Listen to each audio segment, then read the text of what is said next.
ပြကျင်လို့ပေါ့နော်ဒီမှာဒါဆိုလို့ရှိရင်ထိုင်းနိုင်ငံကဝယ်တာသူပစ္စည်းလေးရောက်ပြီးဆိုပြီးတော့မှအေးကိုဓာတ်ပုံလေးရိုက်ပြီးတော့မှပို့ပေးရပေါ့နော်ဒါလေးသုံးပြီးဆိုလို့ရှိရင်လေသူကြိုက်တယ်လုံးဝquality ကောင်းတယ်ဆိုလို့ရှိရင်ထပ်ပြီးတော့မှမှာမယ်ပြီးတော့ဘေးရသူယူလဲသူပြန်ရောင်းပေးမယ်လို့ပြောတယ်ပေါ့နော်အဲ့တော့ဒါလေးကကြတော့ထိုင်းနိုင်ငံကမှာတာဂျူလီ3ခဲမိမိကို3ခဲမှာသွားတာလုံးဝငွေဂျူလဲပြီးတော့မှမြန်မာငွေလို့ထင်နေမှာနော်မြန်မာငွေမဟုတ်ဘူးထိုင်းဘတ်ငွေနဲ့လွှဲပြီးတော့မှမှာသွားတာပေါ့နော်အဲ့တော့ထိုင်းမှာနေရေကိုက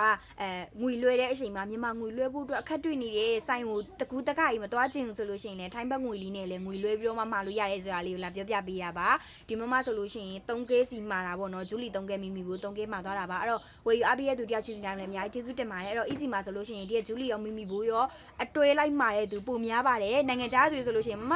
ဂျူလီမှာမလားမိမိဘိုးလေးယူမလားအဲ့လိုမျိုးပြောဆိုလို့ရှိရင်နှစ်မျိုးလုံးထက်အတွဲလိုက်ကိုယူတာအဲ့လိုမျိုးပေါ့နော်လုံးဝနှစ်ခဲထဲမှာတဲ့သူဆိုလို့ရှိရင်တော့ဂျူလီတကယ်မိမိဘိုးတကယ်အဲ့လိုမှာကြတာပေါ့နော်အဲ့တော့ကိုကအတွဲလိုက်မှာကျင်နေဆိုလို့ရှိရင်လည်းရပါတယ်ပြည်တွင်းပြည်ပအကုန်ပို့ပေးပါတယ်အဲ့တော့မှာယူကျင်နေဆိုလို့ရှိရင်လာမှာလို့ရပါတယ်အဓိကထိုင်းနိုင်ငံကသူလေးတွေပေါ့နော်